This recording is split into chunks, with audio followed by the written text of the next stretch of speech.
I'm still proud of Chelsea, even though I'm not proud of that club. Oh Speaking God. of which, they said I saw something on Twitter today, and they said probably because you saw that clip where he was giving Garnacho tactics, and they're losing 8-2, and someone 85th said, minute. in the 50, and someone said, I am starting to believe even the glasses are fake, man. Because 85th minute, you are down 7-2 on that you're video. losing 8-2 and you're giving What are you writing in tactics. paper? Where you? Exactly. What Ah, are man, you that's writing in paper? incredible, Which man. facts do you want to tell him? And the guy just know how to that speak you need plenty paper. English. But Someone said what is really the problem? Is he like not doing the right thing, picking the right player? What's the what's going on? No. I mean, Just- I'm like, I've said it before, yeah. Maresca's audio sort of opened a lot of Chelsea's fans to understand that coaches are not really the problem. There's a structural problem which nobody can do anything about. I don't know any coach that will come that will be able to manage properly in that Chelsea. One, look at the kind of players we are having. Somebody saying, oh, Chelsea has too much players. Chelsea has always had plenty players, but quality, look at the kind of players we're having. I've said it on this podcast before, and I've said it plenty times. If, as a Chelsea fan, they cannot wake me up to say, who is your starting 11 is even too much. Back four. Like my back four is always it. Who is the starting back four? For even with goalkeeper now, hard goalkeeper, it is always not constant, and you can't do anything with that. Yeah, you can see it against PSG, that whole match, it was all defensive error. Against Newcastle during the weekend, it was all defensive error. There's no communication, so there's nothing really. I can't really blame the coach, to be honest, because whether or not, if you want to look at it, this is the first time he's had like a bad run, sort of. But if you look at that match also, my first problem, if it was Maresca, why would Fofana be on the bench? Fofana and Chalobah are your best pairing. So why would he be on the bench? But now we've understood that the medical team would have called him to say Fofana has played too much matches and he cannot play. So for me, why didn't you use this side against Newcastle and rest Fofana to use him in the Champions League against PSG? Do you know what I mean? So you will know that some things, and there's no coach, whether Rosina is just using this to build his CV and to say, oh, I've coached Chelsea, because there's no coach that would be able to the kind of pressure that it takes to be in the Premier League and in the Champions League. It's not Strasbourg. It's different. It's different kind of pressure entirely. So whether I'm just happy to be there to stay as coach Chelsea and comes there to speak English, there is no coach, honestly, that will be able to coach in that. Do you know what it means? That you organize the training all through the week, you are seeing these guys do well, and somebody just sitting up there and the medical team calls you that you can't play this player. You can, it would be difficult. It's embarrassing. You know, if you're having such structural misunderstanding in a club, it's going to be difficult for the manager to work. Lawrence, it's going to be difficult for the manager to work because apart from Chelsea, you know, what happened in the Champions League with the English team, that's what I really want us to talk about today. You know, you look at Man City, Liverpool managed to do the job at home, trashing Galatasaray funny, which they were supposed to do for both legs. Newcastle fell well short against Barcelona, Chelsea to PSG, and what other team again? I think there's Spurs. And then Spurs Atletico Madrid. At least Spurs put up a fight. It wasn't an embarrassing defeat. Lawrence, what's happened with the Premier League teams that most of them have gone to the Champions League and only Arsenal and Liverpool have, like 6 teams in the Champions League and only Arsenal and Liverpool were able to make it through? My thought with the Premier League is they really need to cut short on the games. I was looking at it today, and don't forget, man, in Germany they had a winter break, isn't it? In December they had a winter break. Same with Spain. I remember Vinicius going to watch the Grand Prix and everything, man. That's one thing. Secondly, the Premier League is built different from the Champions League, unfortunately. The Premier League has too much games. That's one. Secondly, the type of football in the Premier League. Everyone was focused in saying Arsenal is playing ugly football, but they weren't focused in understanding why they playing ugly football. Like, why is it? Because apparently, and everyone has been saying, Arsenal is is a look-up model in football. Like if you go to Europe, even everyone wants to manage things as Arsenal is doing it. But if you come to the Premier League, we ain't clicking, and people, there's this conversation that they always been an ugly football, ugly. But once you watch them play in the Champions League, they seem to be flowing. So the Premier League concentrated too much, and Gordon said it yesterday. Have you watched the after-match analysis of Gordon? He kept on saying the Premier League is too physical, the Champions League is technical, you know. And I believe the Premier League is ahead of its time now normally, and it usually happens that it's ahead of its time because football is turning the old way. But the Premier League is so much ahead of its time that it's getting caught up in the old ways. Now, if you watch everything that happened I watched the Newcastle game. It was nothing new, man. Anyone that has watched Barcelona for 4-5 years was knew that going man-to-man against Barcelona in such an expansive field, you'll get cooked, man. You'll get cooked. Telling Joelinton, Tonali, and and Ramsey to press the Barcelona midfield, man for man, high-intensity football, the physical way, the way they do it in England, wasn't going to work for 90 minutes. You're going to do it for 45 minutes, no problem. But what's the fourth goal, man? They just got played in. And the Premier League has this thing of believing. Once they go to the Champions League also, they want to force that physical upset into the Champions League. And unfortunately, that worked for the group stages because it's a one game off, okay? One game, you play one team, they haven't even studied it. So now you come to the last 16 and the knockout stages, these teams have 2 games to play you.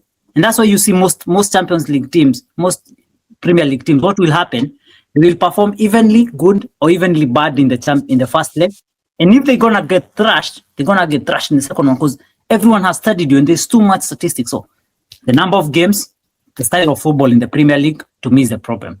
But it's not about a problem, it's about adapting. You have to know when to play ugly and when to play physical. And once you're playing the Champions League, those are 2 different styles. You watch Arsenal, and I'm saying this because that's how they have survived. Watch Arsenal in the Champions League, and watch Arsenal. There's a whole different Arsenal in the Premier League. Yeah, those are 2 different teams. But if you watched Chelsea in the Premier League and watched Chelsea in the Champions League, they want to be the same thing. Same for Newcastle. Watch Newcastle in the Premier League and watch Newcastle in the Champions League.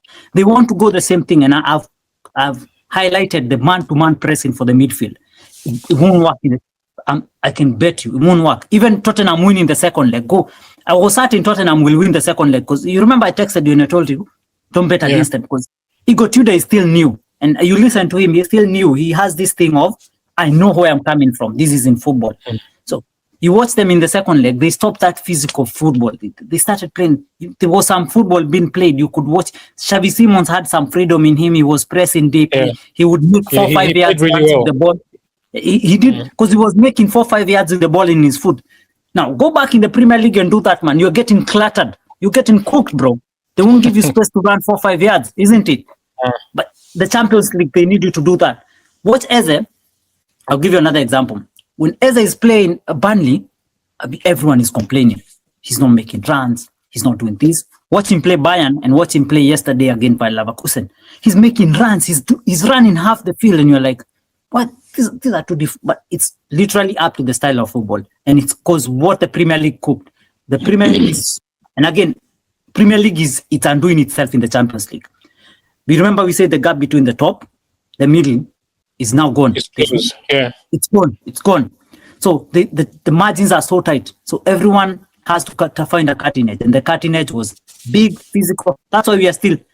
Every team in the Premier League wants to have 4 centre backs playing as the backup line. 4 centre backs, completely 4 centre backs. Then go to the Bundesliga, go to the La Liga, and that doesn't happen. You still have fullbacks. You still have normal fullbacks. Thank you.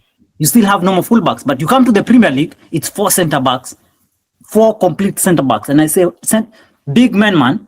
So it has its own undoing. Yeah, with Newcastle, talking about Newcastle, you can the game against Barcelona, you can try to not make excuse for them, but understand they've had injuries this season, loads of injuries. They've lost their captain for quite a while. Their best player, Bruno Guimaraes, lost Isaac, centre back, even though they have a new centre back. So, and I think even Pope is injured. So they are struggling with injuries, but with Man City, BJ, is it time for Pep to move on? Is it time for City, or rather, is it time for City to move on from Pep? What do you think is happening there? Because normal City would have tried to want to come back against Real Madrid, but in that game, you just knew that they were not going to come back.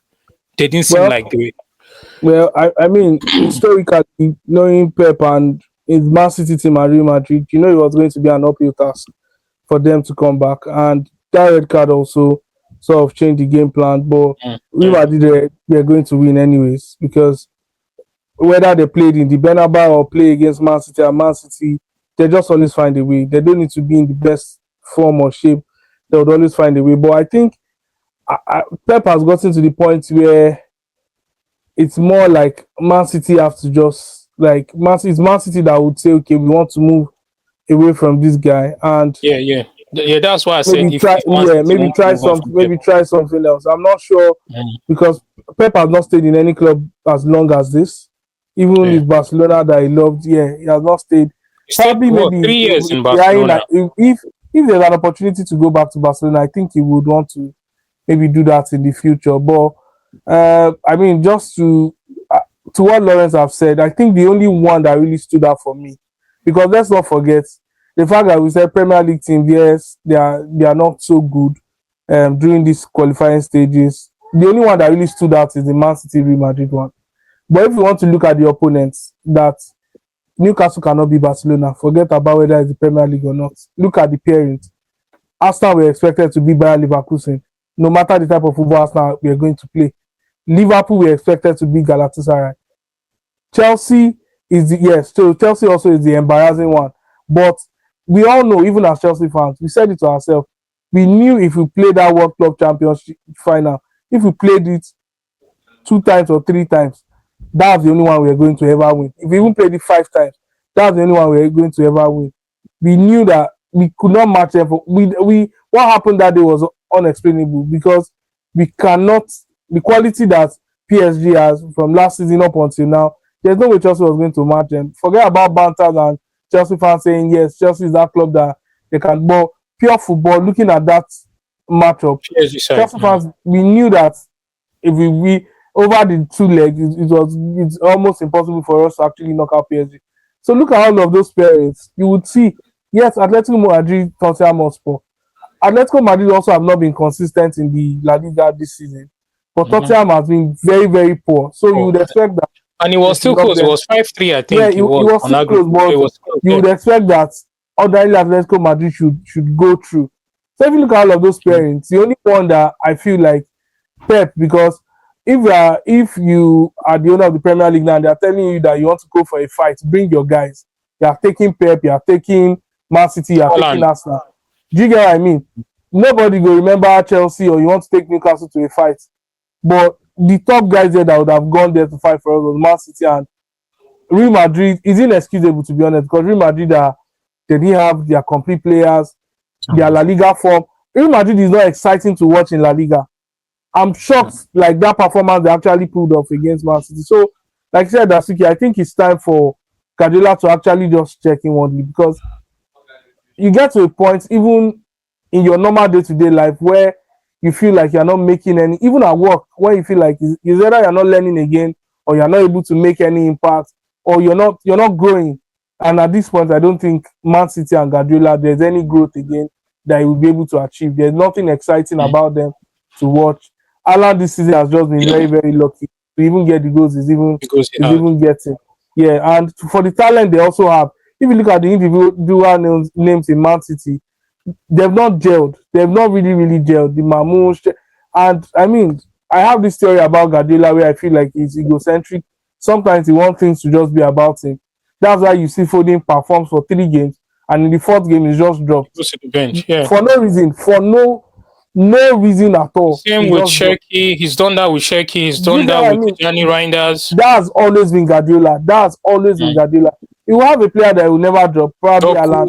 But there are players that you can't explain why. This guy's playing well. Why did you drop him? No reason. You just feel like, yeah, he wants to drop him. During the final against Chelsea or against Inter Milan, he dropped Walker. Walker said in a podcast of recent, and he just told him that he was going to drop him. And he asked why he was going to drop him. He said, oh, there's a type of way he wanted to play. Walker said it didn't make sense to him.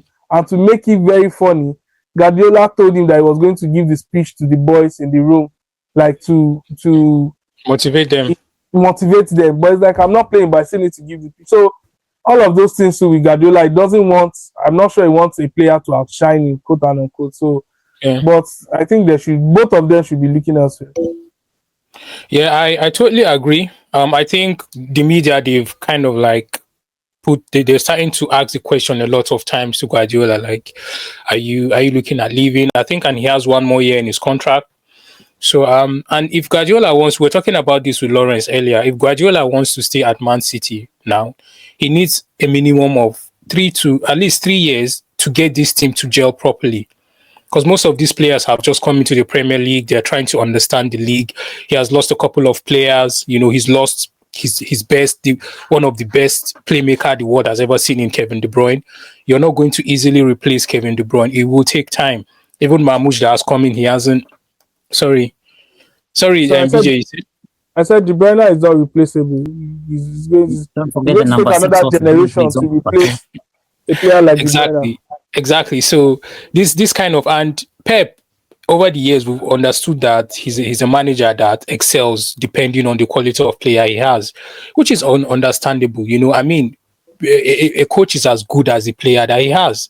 He's not the Ancelottis or the top managers. When you look at when they've done great things, they've had amazing qualities scattered around them. Conte, when he came to Chelsea and done those bits he's done, he had a certain Kante where people haven't really understood what Kante alone can make you win trophies. You know, he's 2-3 players in one. So yeah, with Pep Guardiola and Man City, he's probably lost that hunger, and maybe these new players that have joined, they don't really understand the culture, because you still have John Stones in the squad, you know, to help these players understand what it means to play for this new era Manchester City. Ruben Dias is still there, although Ederson has left, the goalkeeper, the Kevin De Bruyne, like we mentioned, David Silva. Some of these top players that had really, you know, Fernandinho, that are the core, the guys that really made City where they are now, you know. So, I think Pep needs to start thinking about maybe coaching Spain or just look somewhere else. Anyways, we'll see what happened with Pep Guardiola. Lawrence, the Champions League now, quarterfinals, right? Yeah. The teams that are there are quite the teams I would expect to be there, top clubs. I won't tell you to predict the winners, because we'll still get to semi-finals. Who do you think makes it to the semi-finals quickly? I think PSG make it.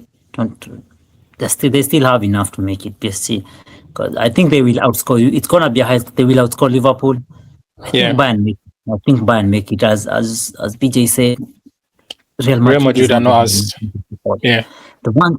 There's one tie that I'm not sure who makes it, because I've seen both ends of them, is the Atletico Madrid-Barcelona one. The last Copa del Rey, Atletico Madrid won 4-0 at home. Then lost 3-0. And same happened in the Champions League. They thrashed Chelsea.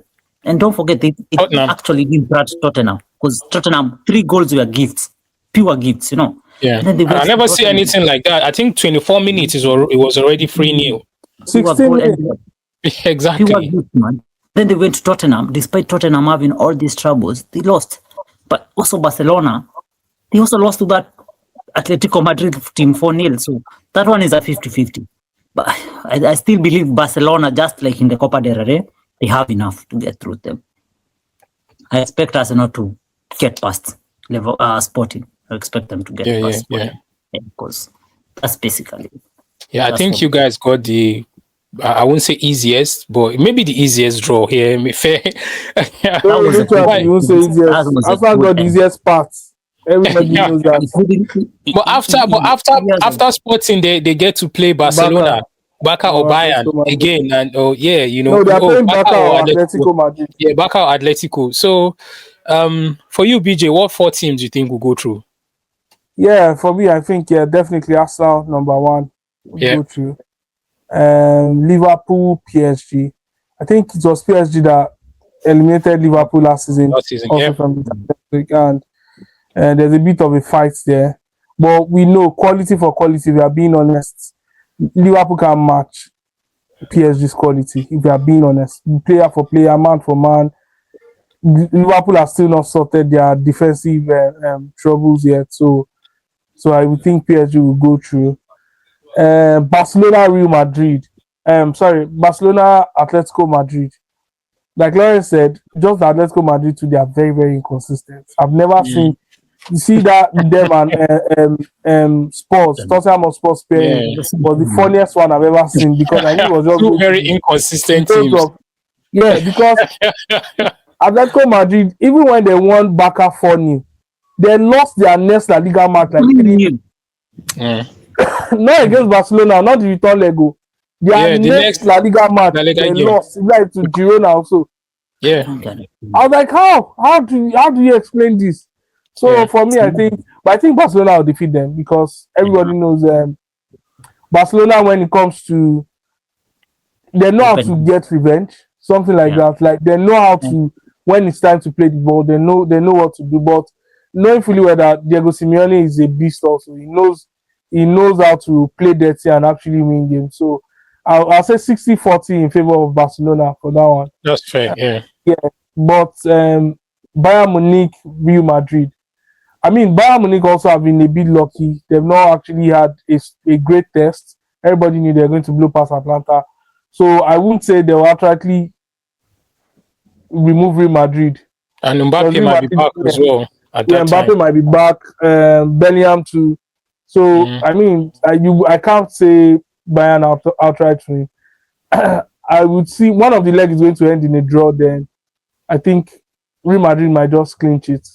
Yeah, hopefully Real Madrid clinch it. So I think is that all? Yeah, that's all. Will the games where the first games played, like if who's home, as Real Madrid is home in the first leg and then second leg in Germany, would that affect the outcome of the game for you?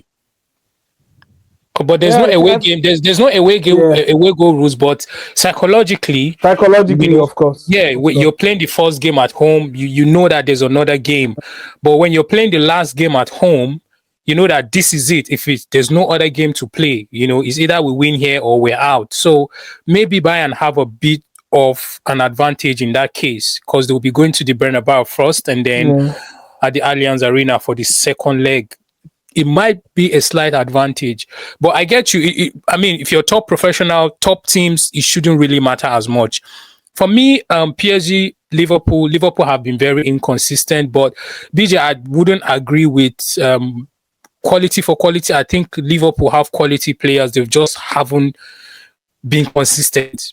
McAllister, Gravenberch, Szoboszlai should be able to match Fabian Ruiz or Zaire Emery and the other two Portuguese midfield players. Same goes to their centre backs, with Van Dijk and the wingers. They still have Salah, very dangerous player, Gakpo. So I understand Kvaratskhelia is a different beast of a winger at the moment. I don't think Liverpool have a winger that will match Kvaratskhelia, but as a team, the whole team looking at them, I think they can match. They should go band for band. And PSG too, they haven't been really consistent this season either. Yeah. They've had their own fair share of injuries and new goalkeeper coming in. Sometimes you look at their team, you see some names that the players, you don't even know them. You look at the bench, there's no one to bring on. Doué has had his own fair share of injuries. So for that leg, I think PSG will go through, but it would be really, really tight. It's the same thing with the Real Madrid and Bayern Munich tie. I think Bayern Munich will go through only because Real Madrid under Arbeloa, I don't understand what's happening there. But I think he's starting to find a rhythm. Adagula has come into the team and he looks like he's there to stay. He's found a new space for Tchouaméni. Valverde feels like, okay, you know what? We're going to do this for you. So, that inconsistency with Xavi Alonso in terms of, I think he's playing a flat 4-4-2 with Vinicius and someone else. If he's Mbappe, that's what Arbeloa is doing with this team now. It makes it easier for him to pick his team. However, when Bellingham comes back in that midfield, I think to shake up things, if he's going to keep Adagula on the bench or whoever is going to make way for Bellingham, I think that would change the whole rhythm, and it might even make it difficult for them. And then Bayern Munich might just take advantage of that, because Bayern Munich are not going to shake up their team, really. They are still going to maintain this crop of players. The same starting 11 company has kind of found, has settled this team. Bayern Munich seem more settled. That's why I think Bayern Munich will go through. Barcelona, Atletico, it's Simeone. We know he will want to pack the balls or whatever, but with what I saw Barcelona play against Juventus, there's loads of quality in that team. Those young boys, they can play football. Fermin Lopez has the highest GA in midfield amongst world midfielders in club football. So you would understand that, okay, there's something happening here. And he's playing every game. Lewandowski, he's had his own, he's in and out of the team, but it looks like, okay, now this is the business part of the season, so I want to be fit. Rafinha, the goals he scored against Newcastle, fantastic goals. You could see the quality. They are not rushing. They are taking their time. They know what they're doing. So I think they are playing the first leg at Camp Nou, but it doesn't matter. It's in Spain. I think Barcelona will win both legs against Atletico. Sorry? I think Barcelona are home in the second leg, because the rule is if you knock out a team that was in the top 8, you take the advantage. Yeah. Okay. Advantage. Okay. So I think Barcelona will still win both legs, both in Madrid and in Barcelona. I think they will win both games. And Lawrence, we're talking about teams want to they're looking at Arsenal, how they play, and they want to model Arsenal. I don't think it's only how Arsenal play, it's how you've trust, it's the whole institution.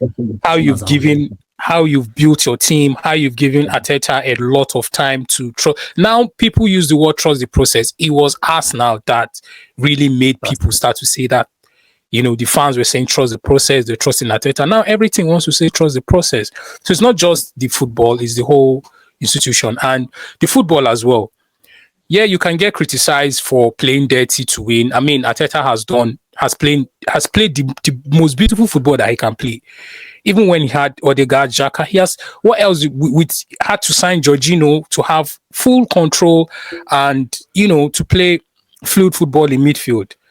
He still hasn't crossed the line. So he thought, you know what, we are going to do it anyway. Do it dirty. If you get it over the line this season, the next season you can start to think about playing beautiful again, and then you already have that confidence of winning trophy, and then you can combine both of them. So people should just very fast.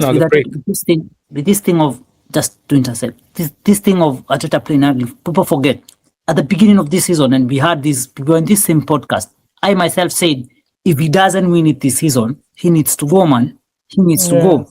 Yeah, so absolutely. Yeah. As a manager himself, he has the pressure. If you watched him against Everton, it's the 85-minute, man. His court was burning him up, man. You can see. So at this point, Mikel said he could see the pressure. I swear he can see it with his own eyes. If you were watching the game, there was this thing. I remember it was the best thing I've ever had in commentary. Where who is this? Peter Jury said he's in Emirates and he feels as if you're in the underground when no train is coming, but you can hear it. It's hollow. Yeah. I myself, I'm watching football, I'm watching Arsenal. And it gets to those minutes, man. I don't know whether to curse, I don't know whether to celebrate or hopeful. So, with that amount of pressure, even if Arteta decides to play 5-man defense, I wouldn't even curse him. You remember I said, when I was complaining about Odegaard Eze, I think I said it in their podcast. I said, I won't question who he picks. I won't ask him about who he picks. Picks whoever just it is that beats you. Just get it over the line. And Suki, it's either in this podcast or Suki, I texted you, told you, don't let Arsenal win this first Premier League. Yeah, you did. You actually said so. I'll repeat it 100 times. If teams let Arsenal win this first Premier League, I'm not saying it's going to be a dominant. What will happen is, we know this Arsenal can play good football. If you're looking at this Arsenal and you're thinking they can't play beautiful football, you're joking. You're joking. Now, the problem is, just imagine they have seen what dirty football can do for them. Now combine the two, man. And getting one over the line. I've always, you remember I kept on saying, Arsenal have managed to go to big teams, lose, and then they came to big teams. The mental don't block. lose. Yeah, I kept on saying that thing. The mental block. If they get this one over the line, and you will see free throw in Arsenal. You will see free throw in Arsenal, man. Anyways, yeah. Nice one, guys. Nice to chat football again. We'll wait and see the quarterfinals, what happens. Premier League is back this weekend. I don't know. BeeJay, before we leave, are you guys making top 4? What do you think? Just before I we think go the last one. if we don't make top 4, then it's a disastrous season. It's already a disaster, but I think that will be like that's our aim now, just to make top 4. But if Champions League is over, so we just get it behind and focus on like the remaining 7 matches of the season. Are you making the top 4? Yeah, I would think so, because all the other players that we are fighting, we are all on serious people. So now the top 4 thing. That's the top 4 thing. If Chelsea and Liverpool don't make, I bet my life, I'm always gonna. Aston Villa is gonna bottle the top 4. I said it when they will. Yeah, because I know Unai Emery. He's gonna concentrate, and I believe. Go to my Twitter page. I said Unai Emery is gonna go full force in winning the Europa, and I believe he will win it. In fact, I have them as favorite. I've already placed. Okay. Liverpool have I swear they have to make the top 5. They have to make the top 4. I don't know who makes it. To salvage the season, Liverpool have to make the top 5 because 500 million, is it? Nah, you can't spend that and not make top 4. Even Chelsea have to make the top. You have to play Champions League next season. That's okay. I beg. Even if it's 5 minutes, I feel like we could quickly talk about this AFCON. Yeah. Of course we can. We can 100%. Lawrence, all right. Did you see the AFCON? I just scrubbed my eyes because I've never seen a diabolical decision. First and foremost, why wait 3 months, bro? 3 months. Secondly, why announce it in the middle of the best of a Champions League night at night? What were you discussing at night, bro? Just release the information during the day. 3 months later, and who cares, man? I didn't even realize the information. Oh yeah, it was at night. My friend told me. The Champions League match. Yeah. Secondly, I don't understand. Don't people know how to take advantage? Were you remembering how the African Cup of Nations were born? It had simmered down, man. We had all forgotten it. We literally had all forgotten it and accepted it, moved on. Why come back? I think Morocco is holding CAF to ransom. I think that's what it is, because so they refuse to host the that's the Women African Cup of Nations. They refused to host it because that matter was still pending, and the only reason they didn't host it was because they felt cheated. They've been the one hosting, they've hosted the World Cup back to back. They've hosted so many. So this was supposed to be like a gift to them. But my only take on with all of that is I understand the rule, they walked off the pitch. If the referee did not make that decision that day, then you cannot do That's it. That is the referee had said that day, and he consulted and they said, yes, walk over, they left the pitch. But if the referee did not, and that match was played, you cannot. And ended, blew the final whistle, everything. It's so embarrassing. Even give them the leeway for that day, bro. The next week, man. What? We are literally 3 months on. No, you can't even if it's going to be the next day. The referee. No, I'm saying worst case scenario the next day. 90 days later, they were still going to contest it. If they go to court of arbitration for sports, FIFA is just going to strike it out. That what kind of decision is that? And given it's football, why didn't they go for the easiest decision? Just call for a rematch then. The easiest decision then. Just call for a rematch. A rematch itself would not even. If they had blown the whistle, a rematch would only happen if there's something that is beyond natural. I understand. I accept rules and that. I'm looking at the worst case scenario right now. I understand because the game was done, and that's why I'm saying it doesn't make sense to me. Lawrence is just saying. Lawrence is just thinking of. I'm looking at something that doesn't tarnish the AFCON, bro. Carragher is smiling in his bed right now. But it's right. It's the people that run African football, the football itself or the quality is different from the people that run the administration of African football. It's a whole different thing. It's a whole but the thing is, you cannot separate them when it You comes can't to separate them, yeah. 100%. international discussions with what Carragher said. So Carragher is not just talking about the football itself; he's talking about the whole package, including CAF, the administration, how it's been run as you know, as a tournament. It's You get so it's totally it's disgraceful. unfortunate, and like you said, BJ, the referee has blown final whistle. The trophy has been given to Senegal. Just let it go. It's done. Because whatever happens, it can only be on the books, in CAF books, that okay, Morocco have won. But in every African's heart, everyone that watched this tournament know that it's Senegal that won it. And it's just, is that how you want to win the trophy? But what I'm hearing is the Moroccans, they are saying that it's not about the trophy. It's just about keeping, going by the rules and regulation of CAF, of the No, tournament. even the rules and regulation of CAF, Dasuki. People have gone to say, but it's not clear.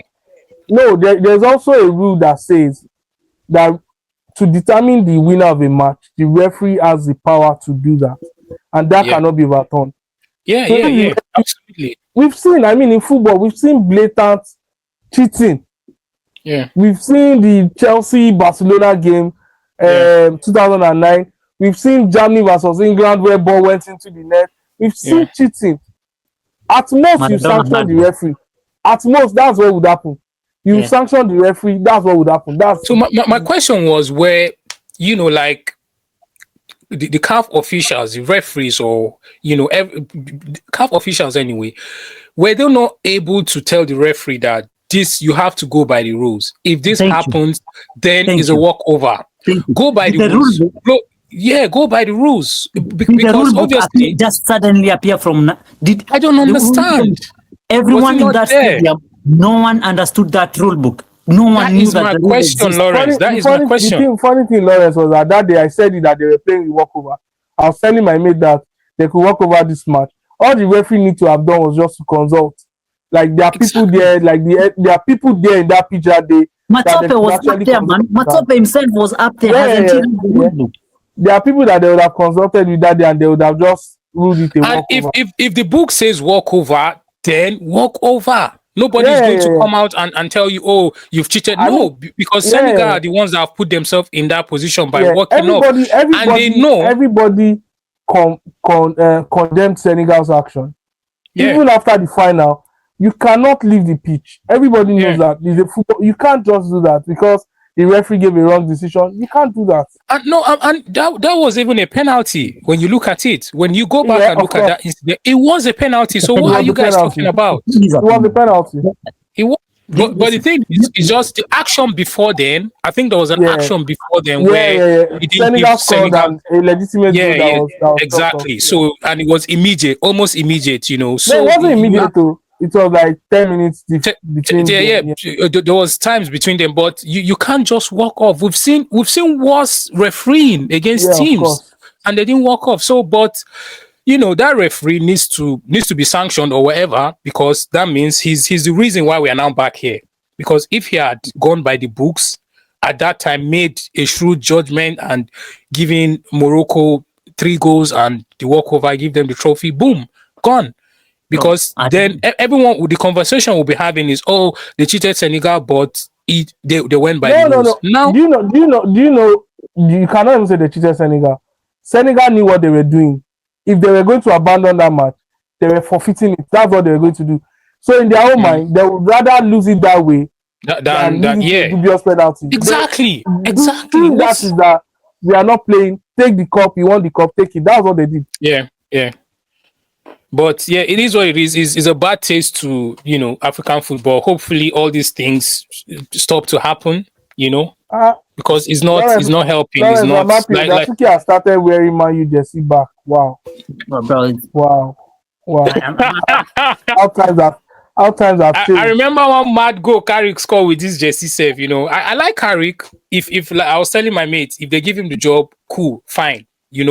But if not, just make sure you get someone that is competent, whether Tuchel or Nagelsmann or Ancelotti after the World Cup. If he eventually wins the World Cup with Brazil, I think he's going to retire.